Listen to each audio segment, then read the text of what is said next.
Welcome friends. Chapter 3 ત્રિકોણમિતીય વિધેયો trigonometric functions. મિત્રો, આ વિડીયોમાં આપણે વૃત્તીય વિધેયો એટલે કે ત્રિકોણમિતીય વિધેયોના પ્રદેશગણ, વિસ્તારગણ અને શૂન્યના ગણનું કોષ્ટક યાદ રાખવાની આપણે ટ્રીક શીખીશું. તો મિત્રો, તમામ ત્રિકોણમિતીય વિધેયોના પ્રદેશ, વિસ્તાર અને શૂન્યના ગણનું કોષ્ટક અહીં આપણે બનાવતા પણ જઈશું અને યાદ પણ રાખીશું સમજીને. તમામ ત્રિકોણમિતીય વિધેયો અહીં લખ્યા છે: સાઇન, કોસ, ટેન, કોટ, કોસેક અને સેક. તો સૌથી પહેલી ચર્ચા આપણે શૂન્યના ગણની કરીશું, જેની ચર્ચા આપણે અગાઉ કરી ગયા છે. ફરીથી યાદ કરીશું. શૂન્યનો ગણ એટલે સૌથી પહેલા સાઇન વિધેયના શૂન્યના ગણની વાત કરીએ તો સાઇન થીટા બરાબર શૂન્ય થાય, સાઇન થીટા બરાબર શૂન્ય થાય એવી થીટાની તમામ કિંમતોના ગણને આપણે સાઇન વિધેયના શૂન્યના ગણ તરીકે ઓળખીશું. હવે આપણે શીખી ગયા કે સાઇન થીટા એટલે કે આપણને વાયયામનું મૂલ્યને આપણે સાઇન થીટા કહીએ છીએ અને એક્સ યામને આપણે કોસ થીટા કહીએ છીએ. તો એકમ વર્તુળ ઉપર આપણે વાયયામ શૂન્ય ક્યારે મળે છે એ જોઈ લઈશું. એકમ વર્તુળ પર એ, બી, એ ડેશ અને બી ડેશના યામ આપણે શીખ્યા. તો એમાં વાયયામ શૂન્ય અહીં પણ મળે છે અને અહીં પણ મળે છે. એટલે કે એ અને એ ડેશ આગળ આવતી થીટાની તમામ કિંમતોના ગણને સાઇન વિધેયના શૂન્યનો ગણ કહીશું. આપણે શીખી ગયા કે અહીં કઈ કઈ કિંમતો આવે છે. તો 0, ±2π, ±4π બધી જ કિંમતો આવે છે. અહીં કઈ કઈ કિંમતો આવે છે? ±π, ±3π, ±5π વગેરે. તો એનો મતલબ કે વાયયામ શૂન્ય થાય એટલે કે સાઇન થીટા શૂન્ય થાય એવી થીટાની તમામ કિંમતો આ પણ છે અને આ પણ છે. બંનેને ભેગા કરીએ તો 0 આવશે, ±π, ±2π, ±3π,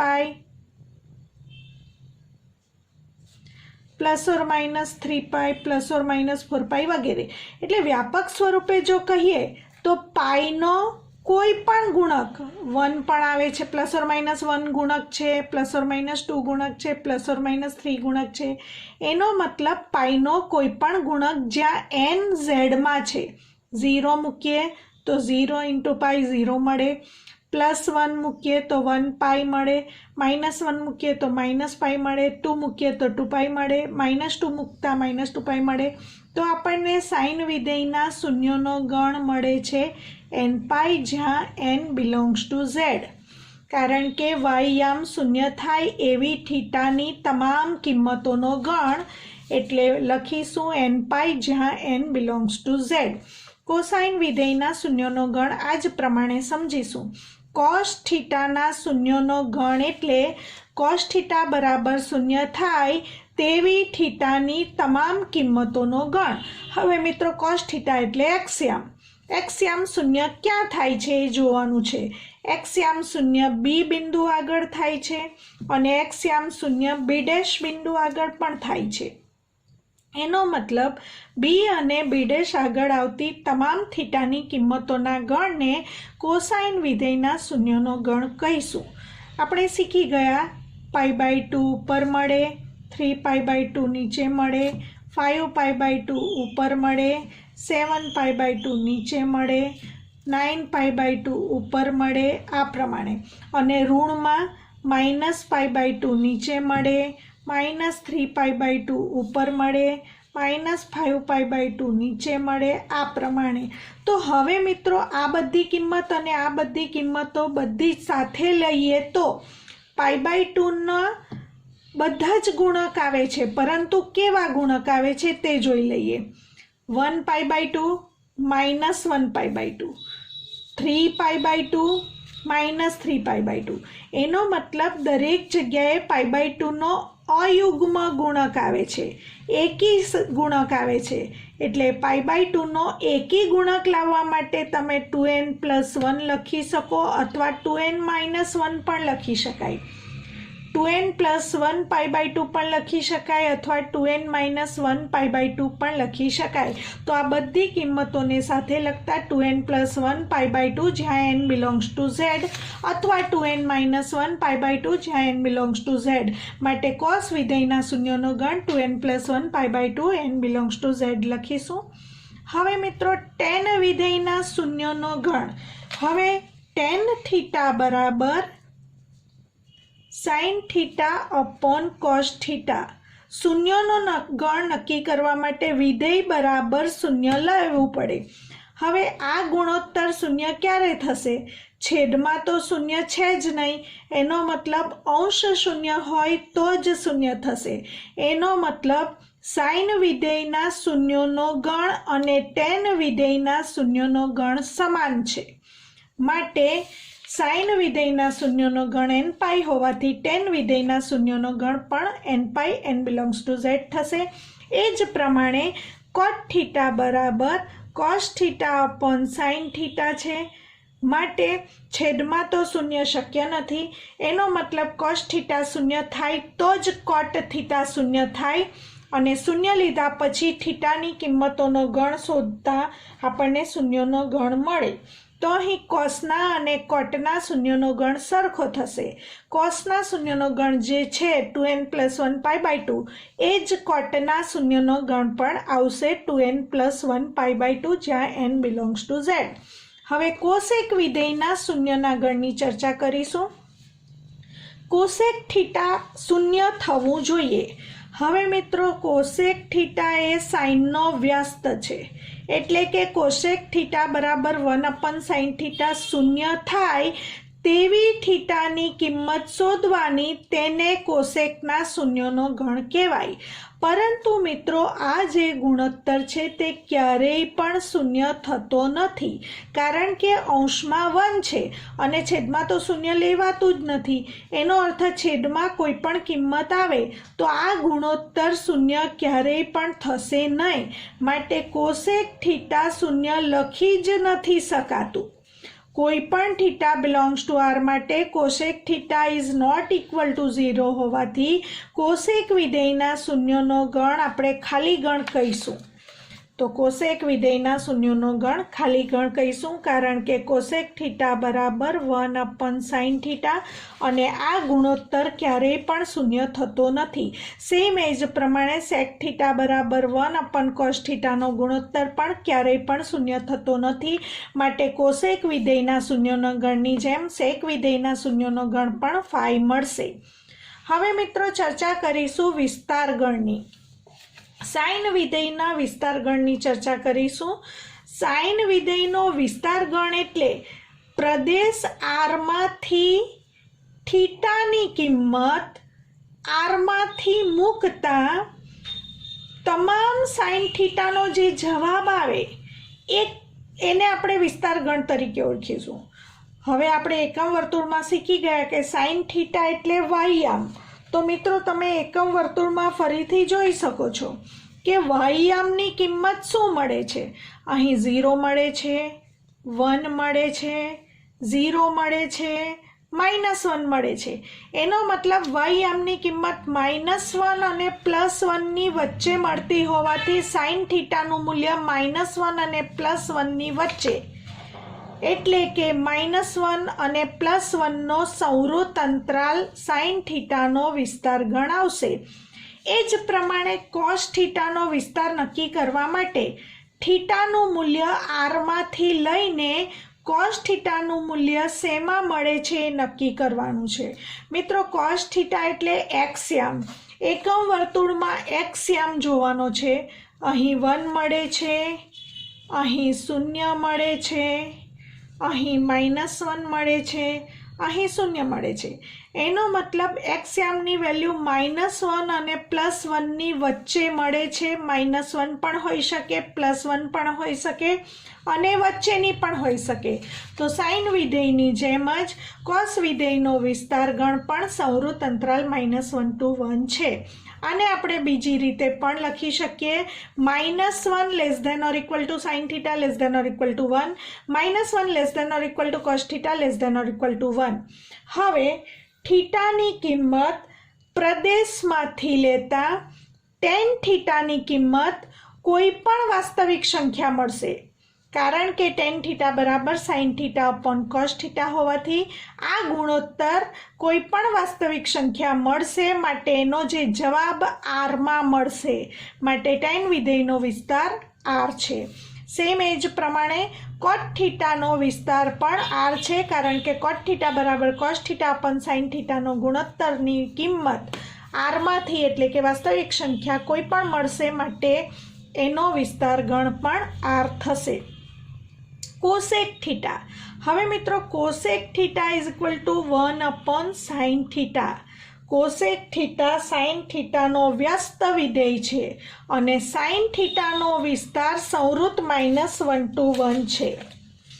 સાઇન થીટાનો વિસ્તાર સંવૃત્ત અંતરાલ -1 to 1 એટલે -1નો સમાવેશ થાય, +1નો સમાવેશ થાય અને વચ્ચેની તમામ વાસ્તવિક સંખ્યાઓનો સમાવેશ થાય.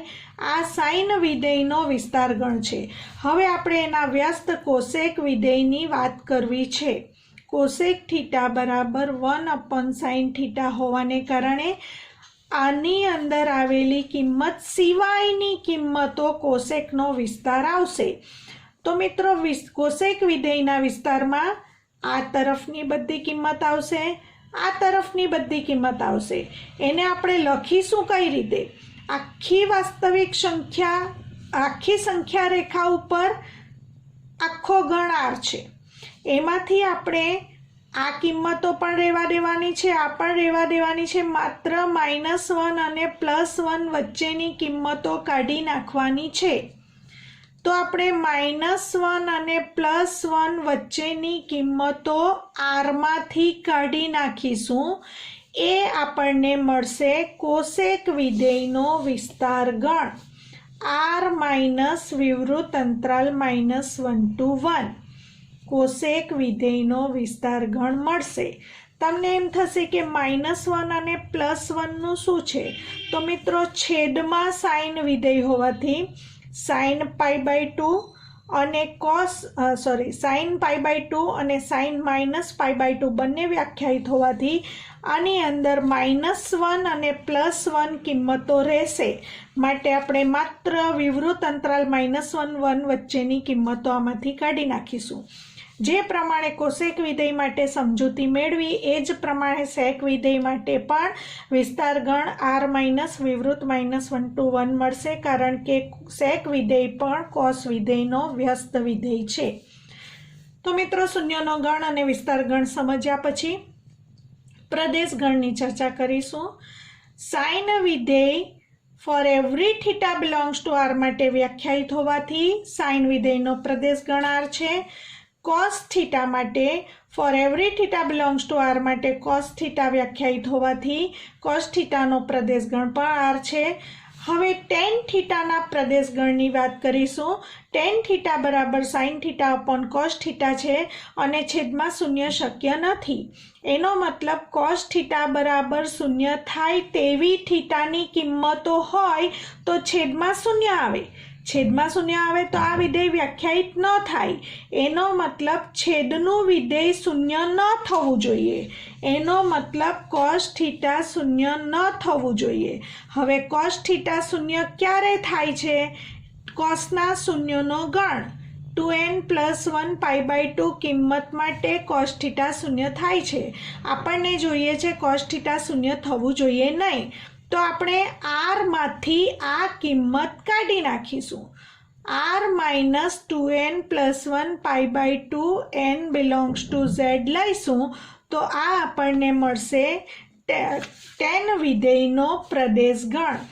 તો મિત્રો ટેન વિધેયનો પ્રદેશ ગણ લખવા માટે આરમાંથી છેદના વિધેયનો શૂન્યનો ગણ કોસના શૂન્યનો ગણ કાઢી નાખીશું, બાદ કરીશું. સેમ એ જ પ્રમાણે કોટ થીટાનો પ્રદેશ ગણ નક્કી કરવા માટે કોટ થીટા બરાબર કોસ થીટા અપન સાઇન થીટા છેદમાં સાઇન વિધેય આરમાંથી સાઇન વિધેયનો શૂન્યનો ગણ n π કાઢી નાખીશું. તો r માઇનસ ગણમાં n પાઈ જ્યાં n belongs to z. Cosec વિધેયનો પ્રદેશ ગણ લખવા માટે કોસેક બરાબર 1/sin θ હોવાથી છેદમાં સાઇન વિધેયના શૂન્યનો ગણ આપણે r માંથી બાદ કરીશું. r માઇનસ ગણમાં n પાઈ જ્યાં n બિલોંગ્સ ટુ z. સેક વિધેયનો પ્રદેશ ગણ નક્કી કરવા માટે સેક θ બરાબર 1/cos θ હોવાથી r માઇનસ કોસના શૂન્યનો ગણ 2n+1 π/2 n belongs to z. તો મિત્રો ટ્રીક એવી યાદ રાખીશું, સાઇન અને કોસ માટે બધું જ યાદ રાખીશું. બાકીના 4 વિધેયો માટે આપોઆપ જ યાદ રહી જશે. સાઇન વિધેયનો અને કોસ વિધેયનો પ્રદેશ r, સાઇન અને કોસનો વિસ્તાર સંવૃત -1 to 1, સાઇનનો શૂન્યનો ગણ n પાઈ, કોસના શૂન્યનો ગણ 2n+1 π/2 n belongs to z. આટલું યાદ રાખ્યા પછી પ્રદેશ ગણ લખવા માટે છેદના વિધેયના શૂન્યનો ગણ r માંથી કાઢી નાખીશું. આ ટ્રીક યાદ રાખીશું. મિત્રો ઘણા બધા વિદ્યાર્થીઓ પ્રદેશ ગણ, વિસ્તાર ગણ અને શૂન્યનો ગણ અને સહપ્રદેશ ગણમાં બહુ જ ભૂલો કરે છે. જ્યારે સાઇન વિધેયના પ્રદેશ ગણ પૂછવામાં આવે તો r જ લખવાનું છે, એમાં પછી આ લખો તે ન ચાલશે. તો પ્રદેશ ગણ યાદ રાખવા માટે સાઇન અને કોસ માટે r, બાકીના ત્રિવિધેયો માટે r માઇનસ છેદના વિધેયનો શૂન્યનો ગણ. વિસ્તાર ગણ યાદ રાખીશું. એમાં સાઇન કોસનો સરખો છે સંવૃત -1 to 1, tan કોટનો સરખો છે r, કોસેક સેકનો સરખો છે r માઇનસ વિવૃત અંતરાલ -1 to 1. શૂન્યનો ગણ યાદ રાખવા માટે સાઇનના શૂન્યનો ગણ અને ટેનના શૂન્યનો ગણ, આમાં અંશનું વિધેય જે આવતું હોય તે, સાઇન અને ટેનના શૂન્યનો ગણ સરખો છે. કોસ અને કોટના શૂન્યનો ગણ સરખો છે. કોસેક અને સેકના શૂન્યનો ગણ ફાઈ છે, કારણ કે કોઈ પણ થીટા બિલોંગ્સ ટુ r માટે કોસેક થીટા અને સેક થીટા શૂન્ય થઈ શકશે નહીં. હવે મિત્રો જ્યારે આ બધા ત્રિવિધેયોના વર્ગની વાત આવશે ત્યારે નોંધ તરીકે યાદ રાખીશું. જ્યારે sin² x નો વિસ્તારની ચર્ચા કરવી હશે ત્યારે આપણે હમણાં શીખ્યા કે સાઇન વિધેયનો વિસ્તાર શું છે, સંવૃત અંતરાલ -1 to 1.